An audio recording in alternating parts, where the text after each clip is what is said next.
I work for Marine Corps Community Services. Yeah, within the MOAC division, Management, Operations, Analysis, and Control. And I'm like an internal auditor, and I do the fundraiser approvals and facility use approvals for our facilities and private organizations.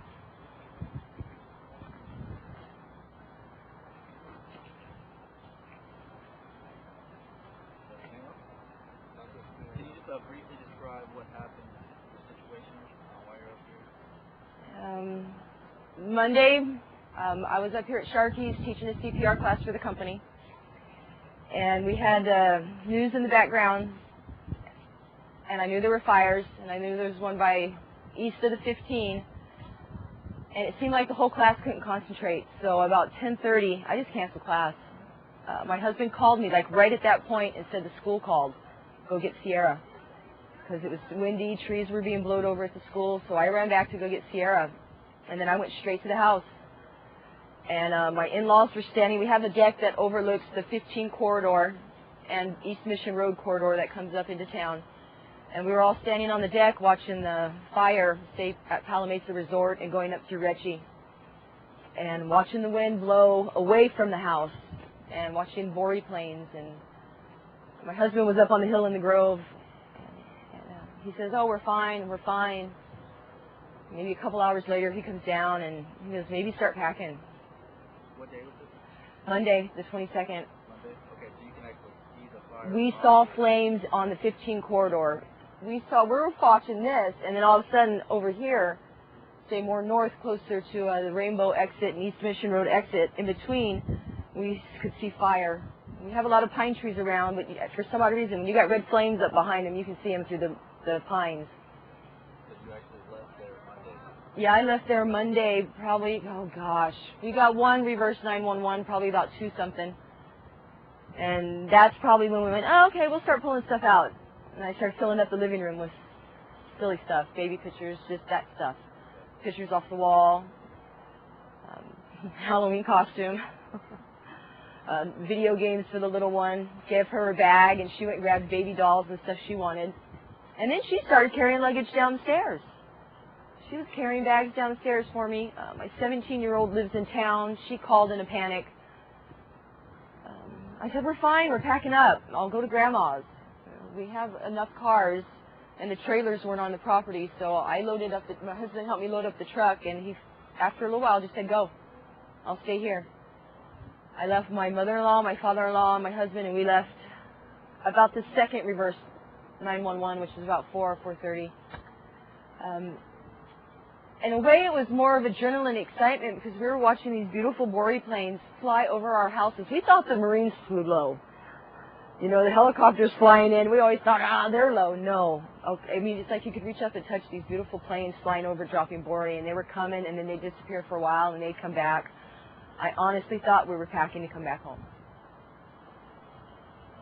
Ma'am, if you don't mind me asking, Mm-hmm. pick up the shoelaces, I'm actually getting a little bit of reflection. Okay.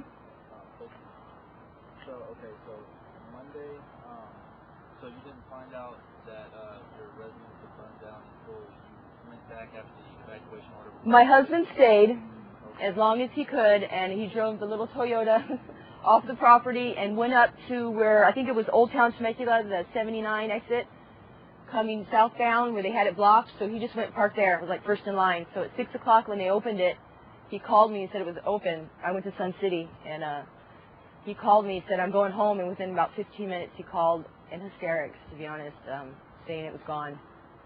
And it amazes me, everything turns to ash. There's only maybe some compressors, washer and dryers, the flute to the chimney, the firebox, a couple wheels, chrome wheels to a quad. Everything else just, it's leveled. Were you able to get a lot of your things out, or the things that really sentimental value? Yeah, I mean, a lot of clothes got left behind. We tend to accumulate a lot of stuff. I didn't realize it till you try to pack it up. I did tell him while I was running up and down the stairs, do you have a U-Haul? But we got, I think, the stuff that matters. What was your initial reaction when you went back the first time and actually saw the damage? To be honest with you, what's one way to get rid of all my junk? I could start over. I didn't need that stuff anyways. My mother-in-law's first reaction was, "The gully's clean." First thing she said to me, I was really numb. All my fingertips were numb all that night. It's like my circulation wasn't working right. I don't think it really hit till yesterday. What's your forecast? What's your plan for the future to recover? We had renter's insurance. They had homeowner's insurance. My husband's already drawing floor plans. So is my 7-year-old. We're rebuilding. Okay. We are.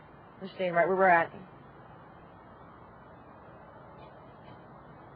you have another question? Can I Yeah. ask you to repeat, it was very touching what you said to me, your colonel and Armenian, and you said, well, I have even extra stuff that I probably would like to donate to the state to a church or something. A lot of people, really, a lot of people have given me and my daughter a lot of clothing, a lot of support. The jewelry I'm wearing is not mine. I didn't grab any jewelry. The church has given me earrings. And so there is clothing that is very petite for me. So whatever doesn't fit me or doesn't fit my daughter, I am going to take right back and put it right back in that cycle of giving to somebody else who needs it. Maybe even hook up with my neighbors because I saw there's teenagers down there. And see if they need anything. Kind of assistance with the military or MPCS, how they reached out. Awesome. I mean, Farmer was... I did the craziest thing. I happened to have my government vehicle keys in my pocket. I went home with them on Monday, just in a frazzle. So Tuesday morning, I was like, went back to the house, saw the house was flattened, and went, well, I got to go to work and give him back the keys because I don't know when I'm going to be back. And my husband looked at me. I hopped in the dually, went across base, and took my keys in, and Rhonda and Farmer were there, and I said, I just need a place to put my trailer. And he called Delmar Joe. He was calling the lake. I mean, this Farmer was all over it. Gave me numbers, and I was here Tuesday afternoon. And worked with me, told me, don't worry about work. It will still be here. They'll see me back. I need them. I want to thank you for your time. You're welcome.